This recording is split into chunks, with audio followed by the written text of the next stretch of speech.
কে? Sorry আপু, জায়গা নেই। Thank you. আচ্ছা সাদাত ভাই, এই ফ্লোরে কোন অফিস? 2-3টে অফিস আছে। কারো খুঁজতেছো? রাশিকা আপা কাহিনী দেখছো? মানে ত্রিস্তান আসার সাথে সাথে কাস্টারের বাটি নিয়ে একেবারে বেন জনসন হয়ে গেল। অদ্ভুত নির্লজ্জতা। আচ্ছা সাইমন ভাই, এই খ্রিস্টান লোকটা আসলে কে? এটা ফাউল লোক, দেখে তো মনে হয় কোনো সেলিব্রিটি হবে, তাকে সবাই খাওয়াতে পারলেই ধন্য। ফুটেজ খাওয়ার ধান্দা।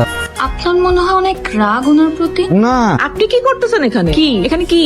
এই জায়গাটা আপনার দাদা কিনছে। আচ্ছা রাশিকা আপা, ওই খ্রিস্টান লোকটা আমাদের অফিসে কাজ করে। না, আমাদের অফিসের না, কিন্তু খুবই ভালো মানুষ। আপনারও কি কোনো উপকার করেছিল উনি? আমার উপকার করিছে মানে আমার জীবনের সবচেয়ে মহা উপকার তো সেই করিছে।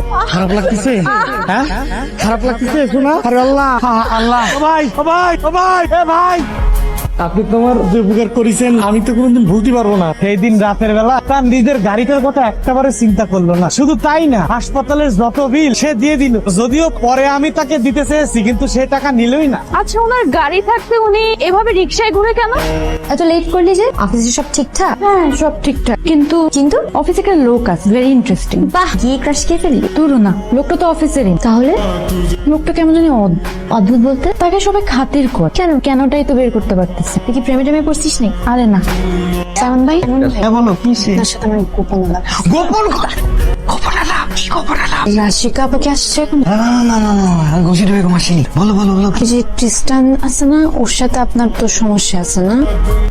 আমার মনে হয় এই লোকটার মধ্যে কোনো ভেজাল আছে। ভেজাল? হ্যাঁ, প্রথম দিন থেকে কেমন জানি মনে হয় আমার কাছে। আরে এই কথাটাই তো বার করে বুঝাতে চাচ্ছি, কেউ বোঝে না। এই যে ঘুষি টিপে গো। আরে শুধু রাশিকা আপা না, আরো অনেকেই আছে।